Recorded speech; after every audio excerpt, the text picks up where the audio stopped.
කොහොමද යාළුවනේ මම වොයිස් කරන පළවෙනි වීඩියෝ එක තමයි මේ.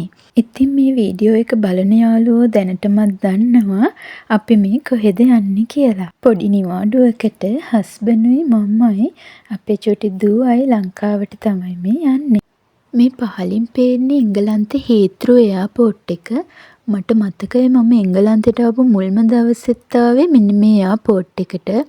හස්බන්ඩ් මාස 5කට කලින් එංගලන්තයට ආවා.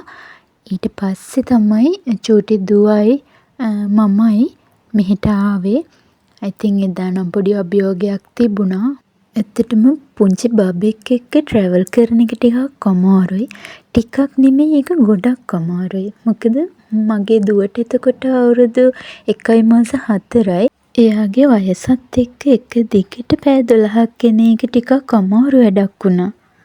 අද මම යන්නේ පුදුම තරම් සතුටකින්. මොකද මගේ මහත්තයා ඉන්නවා චූටි දෝයි මායි එක්ක. අපිට වින්ඩෝ ෂීට් එකක් හම්බ වුණා. ඒකෙන් එළිය බලාගෙන යනකොට පුදුම තරම් ලස්සන පරිසරයක් තමයි දකින්න තියෙන්නේ.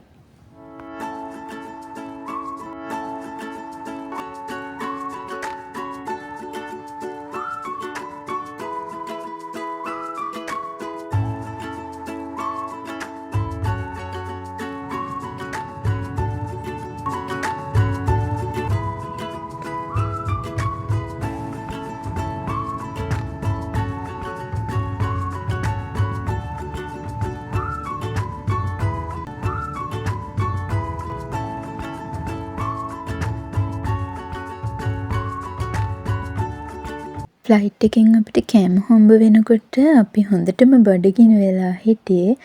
අපි තුන්දෙනාම මෙන්න මේ චිකන් පැස්ටා එක තමයි අරගත්තේ. කෑම කාලා අපි තුන්දෙනාම හොඳටම නිදාගත්තා. ඊට පස්සේ අවදි වුණේ අපි දෝහ කටාර වලින් බහින්න ලං වෙද්දී. ඉතින් අපි දෝහ කටාර වලින් බැස්සට පස්සේ චූටි දුවට පොඩි ඇක්ටිවිටි බුක් එකක් හම්බ වුණා. ඒකට එයා හරිම ආසයි. එයා ගොඩාක් දුර එනකන් ඒ බුක් එකේ වැඩ කර කර තමයි ආවේ. දෝහවල ඉඳන් ලංකාවට එන ෆ්ලයිට් එක නම් ගොඩක් පොඩි වෙලාවක් තිබ්බේ. පැය 4:00ක් වගේ. ඒ වෙලාව නම් හරි ඉක්මනටම ගෙවුණා.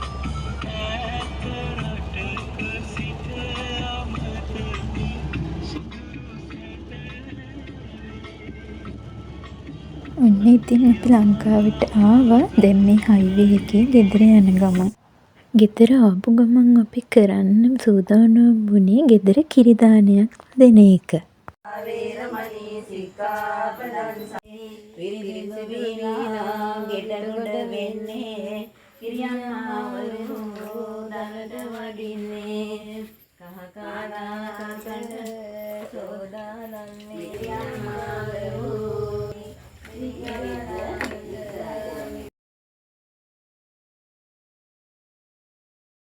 අපි ගොඩක් දවස් ඉඳන් හිතාගෙන හිටියේ ලංකාවට ආපු ගමන් මේ කිරිදාන්නේ වැඩ ටික කරනවා කියලා. ඉතින් හරිම සතුටුයි මේ වැඩ ටික හරියට ලස්සනට පිළිවෙලට කරගන්න පුළුවන් වුණ එකට. ඉතින් මේ තවත් දවසක් අපි තුන්දෙනා ආවා මෙන්න මේ පොඩි කඩේට රයිස් එකක් කන්න කියලා. මොකද අපි මේ කඩේ කලින් ඉඳන්ම දන්න තැනක්. ලංකාවේ ඉඳලා අපි UK යන්න කලිනුත් මෙතෙන්ට ඇවිල්ලා කාලා තියෙනවා. ඉතින් මෙතන කෑම හරිම රසයි. අපි හිතුවා මෙහි ලංකාවට ආවට පස්සෙත් මෙතෙන්ට ආයෙම යනවා කියලා. කෑම කාලා මේ ළඟ තියෙන ලස්සන වැවක් අපි එතෙන්ට ගියා ටිකක් ඇවිදින්න. ඉතින් ඒ වැව බන්ට් එක දිගේ එහා මෙහා ඇවිදිනකොට දන්නේම නැතුව හොඳටම කලවර වැටිලා තිබුණා.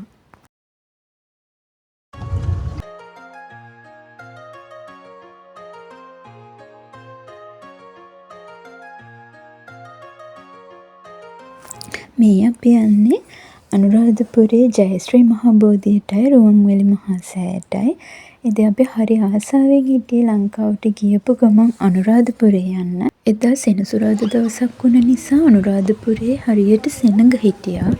කට්ටිය ගොඩාක් ඇවිත් හිටියා.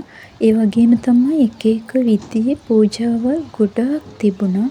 අපිට ඒ ලස්සන දේවල් ගොඩක් දකින්න පුළුවන් වුණා ඒ දවසේ අනුරාධපුරේ ගියපු නිසා.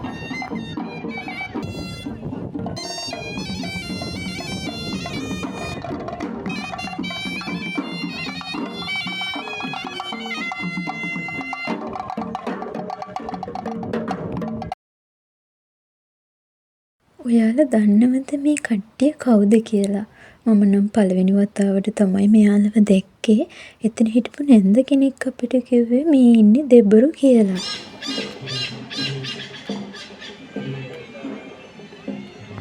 ඉතින් අපි හවස් වෙනකම්ම අනුරාධපුරේ ඇවිදලා ගෙදර යන්න පිටත් වුණා. ඒ යන අතරමඟදී අපි දැක්කා පාර හරිම ලස්සනට සරසලා තියෙනවා.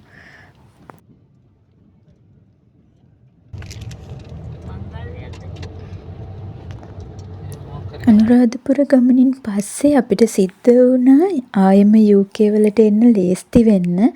ඔව් අපි මේ ආයෙම UK වලට එන්න පිටත් වෙලා ඉන්නේ. මේ අපි ඉන්නේ දෝහා කටාර් එයාපෝට් එකේ.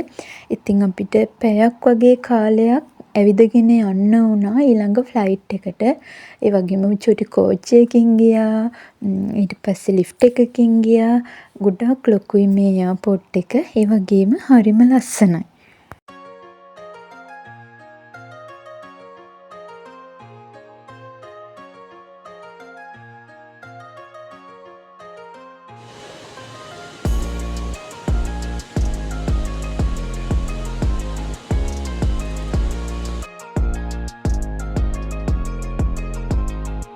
හීත්‍රෝ එයාපෝට් එකෙන් ෆ්ලයිට් එක උඩට ගනිද්දී වීඩියෝ එකක් මං අරගත්තා. ඒ වගේම මට හිතුණා දෝහා කටාර් වලිනුත් ෆ්ලයිට් එක උඩට ගනිද්දී වීඩියෝ එකක් ගන්න. එතකොට තමයි මම දැක්කේ දෝහා කටාර් වලින් ෆ්ලයිට් එක උඩට ගන්නකොට දකින්න තියෙන්නේ අපිට මුහුද විතරමයි කියලා. ඉතින් හරිම ලස්සන වටපිටාවක් තමයි දකින්න තිබුණේ. ඒ වගේම තමයි හරිම වෙනස්. මේ ඉතින් චූටි දූපත් රටවල් ගොඩක් දේවල් අපිට දකින්න පුළුවන් වුණා. දෝහා කටාර් වලින් ෆ්ලයිට් එක උඩට ගත්තට පස්සේ. ඉතින් ඔන්න ඔය විදියට අපි ලංකාවට ගිහිල්ලා දවස් 28ක් ගත කරලා ආයෙම UK වලට එනවා. හිතන්නත් අමාරුයි මේ දවස් ඒ තරම් ඉක්මනින් ගත වුණේ කොහොමද කියලා. හරිම වේගෙන් ඒ දවස් ටික ගෙවුණා. අපිට ඉතින් ෆ්ලයිට් එකෙන් ඊළඟ කෑම එකත් හම්බ වුණා. අපි ඒකත් කාලා පරිස්සමෙන් UK වලට ගියා. ඉතින් මම කෙටි වීඩියෝ එකක් අරගෙන ආවේ. ඕගොල්ලෝ මේ වීඩියෝ එකට කැමති ඇති කියලා හිතනවා. වීඩියෝ එක බැලුවට හැමෝටම බොහොම ස්තුතියි.